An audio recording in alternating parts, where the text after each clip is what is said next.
सोचते हैं क्या इन पे एकदम भूत बाधा है क्या? कितना भी कोई परेशान करे, कुछ भी तकलीफें हो, सारा शरीर भी टूट जाए, हार्ट से भी मर जाए, तो भी वह हमारे गुरु बड़े अच्छे हैं। इसका कारण क्या? इसका कारण एक ही सीधा सरल बैठता है कि कोई ना कोई आपके ऊपर पकड़ है, आप सोचना ही नहीं चाहते असलियत को क्या है। अब ईगो किसी आदमी का बहुत जबरदस्त बड़ा होता है। अब उसके अनेक तरीके हैं, आपसे मैंने पहले ही बताया। ईगो की बीमारी ऐसी होती है कि वो बीमारी पता ही नहीं चलती। अगर आपका तमोगुण ज्यादा हो, सुपर ईगो ज्यादा हो, तो आदमी के बदन में, उसका बदन टूटेगा, वो कहेगा माँ मुझे यहाँ दुखता है, मेरे पैर पकड़ गए, मैं जकड़ गया हूँ, पता नहीं कोई तो भी मेरे गर्दन में बैठ गया है, उसको पता चलता है। पर ईगो तो अपने को अपने ऊपर बिठाया होता है, तो वो तो घोड़े पे चलता है। वो तो उसके पास आप जाइए तो मेरे को लेक्चर देना शुरू करता है। मैंने कहा अच्छा भैया, अभी गई थी मैं कोई मिनिस्टरों के पास में, उन्होंने मेरे को लेक्चर देना शुरू कर दिया। इधर आप लोग का प्रोग्राम होने वाला तो उन्हीं का मैं लेक्चर अभिभूत सुनती रही। मैंने कहा वाह भाई वाह, ये रोज लेक्चर देते हैं, अभी इनको एक मैं ही चाहिए थी लेक्चर सुनाने के लिए। अच्छा भाई सुना लो, तुम्हारा भी मन हो जाए, इधर तुम लोग बैठे रह गए, मैं वहीं बैठे रह, ऐसा चलता है। इसलिए ईगो ऐसी चीज है, इसको अहंकार एक बार हो जाए, उसको समझाना बहुत मुश्किल होता है। सूक्ष्म अहंकार भी बहुत होते हैं। जैसे किसी ने कुछ पढ़ लिख लिया, तो मेरा तो इस पे विश्वास ही नहीं, माता जी की कुंडली उठती है। अब साहब आपका विश्वास ही नहीं, मैं तो विश्वास ही नहीं कर सकता। आपका विश्वास किस चीज पर है? आपने क्या जाना, आपने क्या देखा? आप आइए देखिए। और आपका विश्वास नहीं है या है, इससे क्या फर्क पड़ने वाला है भगवान को? आप आए, मुझे पूर्ण विश्वास भगवान पे है। माने आप कहाँ के अफलातून हो गए? अरे ये सृष्टि क्या आपने बनाई थी? क्या आपके बाप ने बनाई? इस पेड़ के नीचे जो बैठे हुए हो, ये क्या आपने बनाया था? मुझे पूर्ण विश्वास परमात्मा पे है। इस तरह से जो मनुष्य बातें करता है, मुझे आती हंसी। जिसने सारी सृष्टि की रचना की, जिसने सारा संसार बनाया, जिसने आपको बनाया, आपके बच्चों को बनाया, जो चीज संसार में आज जगमगा रही है, वो सारे जिसकी कृपा दृष्टि से हो रहा है, उसके ऊपर आप विश्वास करते हैं, बहुत उपकार करते हैं आप उसके। परमात्मा पर अगर विश्वास ही नहीं है, तो आपसे बढ़ के अकलमंद कौन होगा? तो पागल जैसी बात है। देखो मैं जब पैदा हुई तो मुझे लगता मैं कौन से पागल खाने में आ गई। फिर यह कि हाँ मैं तो सब कुछ जानता हूँ माता जी, हाँ मैंने पढ़ा था सारी, मैं ये किताब पढ़ के आया, उसमें ये था। अब किताब कहीं भी किसी भी छाप खाने में आप छपा दीजिए, छप जाती। कोई भी छाप सकता है, जिसका मन हो छापे। और भगवान के ऊपर अगर कोई छापे तो कोई उसके लिए नियम नहीं है, कोई कायदा कानून नहीं कि उसको पकड़े भाई तूने ऐसे क्यों छाप। अगर कोई कहे भगवान का यह हाल है तो हाँ भाई है, वो कहे कि भगवान का वो हाल है तो है। उसका कोई ऐसा कहीं कायदा है, कोई कानून है जहां आदमी हाथ पकड़े कि खबरदार भगवान पे बोलने वाले तुम कौन होते? हिटलर से लेकर के नेपोलियन से लेकर के सब नहीं भगवान पे लेक्चर जाने, किसी ने छोड़े थोड़ी। सब अपने को सोचते हैं उनको अधिकार भगवान पे लेक्चर देने का। इनसे पूछिए कि तुमको क्या मालूम है भगवान के बारे में बेटे, क्यों बोलते? वाह मैंने इतनी किताबें लिख डाली, मैंने फलाना पढ़ डाला, दिखाना, मैंने अमेरिका गया था वहां मैंने इतने लेक्चर दिए, मैंने इसके इतने लेक्चर पढ़ डाले। एक एक एक एक इस तरह से एक तरह का बड़ा सूक्ष्म एग्रेशन है, आप इसको समझ नहीं पाते। ये मनुष्य के इंटेलेक्ट पर एक एग्रेशन, बड़ा भारी एग्रेशन है। ये आपको मेंटल फीड्स देते हैं, भगवान की बातें करने लगे, बातें आप सुन रहे हैं, बड़े अच्छे बोलते हैं साहब। वो एक साहब है, क्या भाषण देते हैं, बस सुनते ही रहिए, पता ही नहीं चलता टाइम का, अच्छा मनोरंजन हो रहा है। भगवान पे बोलने का हर एक को अधिकार नहीं, गीता पे बोलने का तो किसी को भी अधिकार नहीं। गीता के लेक्चर होते हैं माता जी, मैं बस गीता के लेक्चर में जरा जाता हूँ, और आपका आज्ञा चक्र पकड़ा पड़ा है, गीता के लेक्चर में नहीं जाऊं। बेटा जो तुमको गीता समझा रहा है वो क्या पार है? पार हुए बगैर आपको धर्म में बोलने का या गीता पे बोलने का कोई भी अधिकार नहीं। जो मनुष्य पार हुए बगैर कोई सा भी लेक्चर देता है, वो ऐसा ही है जैसा एक अंधा आदमी आपको रास्ता बताए। लेकिन धर्म में अंधा कौन है, देखता कौन है, ये जानने का भी कोई मार्ग ही नहीं।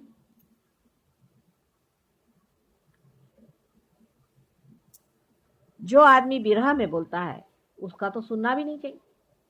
जो विरह के गीत गाए उसको क्या सुनना? हम भी विरह में है, वो भी विरह में, इसलिए मजा आता है। जैसे सूरदास जी विरह में रोते थे तो सबको अच्छा लगता है, ये भी अंधा हम भी अंधे, सब अंधे गा रहे हैं। दास जी के पास हो गए बल्लभाचार्य कहे काहे घिघियावत हो भाई। जो आदमी मिलन में बैठता है उसको समझ में नहीं आता विरह की बात क्यों गा रहे। हमको अच्छा लगता है ऐसा भजन कि भगवान कब मिलोगे तुम। किसी किसी को ऐसा बेकार का झूठा नाटक भी अच्छा लगता है कि बड़े विरहावस्था में सब देवदास बने बैठे, देवदास काटे घास। मैं कहती मेरी समझ में नहीं आते, इतनी कविता रुदन की और इतना विरह। हे भगवान, इनको कब बुद्धि आएगी। विरह का मजा बड़ा आता है, उस पे काव्य होते हैं, लेकिन जो मिला हुआ है, जो मिलन में बैठा है, वो विरह के गीत कैसे गाएगा। एक सीधा हिसाब होता है, जो मिलन में बैठा है विरह की बात कैसे करेगा। वो तो कहा कि I am the light, I am the path. वो कहेगा कि सर्वधर्माणाम परित्यज्य मामेकम शरणम व्रज, उसके अंदर अथॉरिटी होगी। वो किसी के बाप से डरने वाला नहीं, किसी के सामने घिघियाने वाला नहीं। आना हो तो आओ, नहीं तो जाओ, उसकी पहचान होती। कबीर है, उसका सबने मजाक बनाया, सदुक्कड़ी भाषा करते हैं। हमारे यहाँ हिंदी भाषी लोग उसका बड़ा मजाक बनाते हैं। उसके पांव के धूल के बराबर भी इनमें से कोई हो तो मुझे दिखा दीजिए। मार्कंडेय जी के पीछे में पड़ गए, उन्होंने ये दोष है, उनके वांग्मय में ये दोष है, तो इनके लिए उमर खय्याम बहुत अच्छी, क्योंकि वो पिनक में अपने लिखते रहते। ये लोग सब पिनक में ही लिखते हैं। अधिकतर गजलें जो है मेरे ख्याल से पिनक में लिखी गई। मुझे तो घिन चढ़ जाती जिस तरह से लोग रोने लग जाते गजलों में बैठकर। बिल्कुल मदकची लोगों की बातें हैं। ये सब तमोगुण के लक्षण है। हर समय विरह गाना, रोते रहना, विरह की बात करना। मिलन की बात करो, मिलन में आओ। और जब समय आ गया तो हमें विश्वास ही नहीं कि मिलन हो सकता, तो रोते बैठे। पहले कहेंगे आओ आओ आओ, जब आके खड़े हुए तो करे हमें विश्वास ही नहीं होता कि हो सकता है। ये दुनिया है, इसे किया क्या जा। अरे पहले बुलाया क्यों, जब बुलाया, जब आ गए तो बोलते कि अब हमें विश्वास नहीं होता कि आप आ गए करके। अभी हमें रोने दीजिए, अभी रोने से फुर्सत नहीं उनको। जब इनका रोना खत्म हो तब तक यहाँ से पसार भी हो जाएंगे।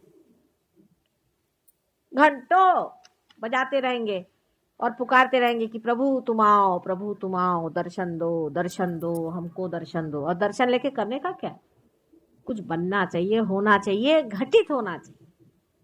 ये तो होने की बात है, बिकमिंग की बात है, हवाई बातें नहीं। लेकिन मनुष्य बड़ा संतोष में रहता है, क्योंकि सुपरफिशियल है ना, उसको इसी में संतोष रहता है कि कोई रिझाए रखे। बैठे अपने भजन गा रहे हैं, घंटों गा रहे हैं, घट ही खोजो भाई, घट ही खोजो भाई, घट ही खोजो भाई। खोजने वाले कौन है, किसको लेक्चर दे रहे भाई। वो तो उन्होंने बताया कि जो खोज चुके थे, अब तुम किसको लेक्चर दे रहे। वो तो तुमको बताया था कि तुम घट को खोजो। तुमसे कहा था कि सरदर्द की ये दवा ले लेना, तो तुम उसका प्रिस्क्रिप्शन रट रहे हो सुबह शाम तक। इसे क्या लाभ होने वाला, इसे किसका भला हुआ। ऐसे भजन गाने से एक भी आदमी को आपने देखा सियाना अंत में वही सर पैर ऊपर करके नाटक करके चिल्ला रहे सुबह शाम तक। कैंसर ऑफ द थ्रोट हो जाएगा सब। अब समय ये आ गया कि ऐसी बेवकूफियां ज्यादा नहीं करो, नहीं तो कैंसर ऑफ द थ्रोट हो जाएगा। बेकार में गाते फिरेंगे तो कैंसर ऑफ द थ्रोट हो जाएगा। किसने कहा है इतना द्राविडी प्राणायाम करने के लिए कि गला फोड़ फोड़ के गाओ। अरे भाई एक बार कह दिया हो गया, आ जाओ, आ ही जाएंगे। इतना गला फोड़ने की और अपना विशुद्धि चक्र इतना सत्यानाश करने की क्या जरूरत पड़ी हुई है आप लोगों को, मेरी समझ में नहीं आता। कितने लोग यहाँ पर आए, माता जी हम ये मंत्र कहते थे कितने बार, रोज का कम से कम हो जाता था 108 बार। भाई किसने कहा 108 बार कहने के लिए, एक बार कह दिया बहुत हाथ जोड़ के श्री राम तुम्हारे शरणागत हैं, बस हो।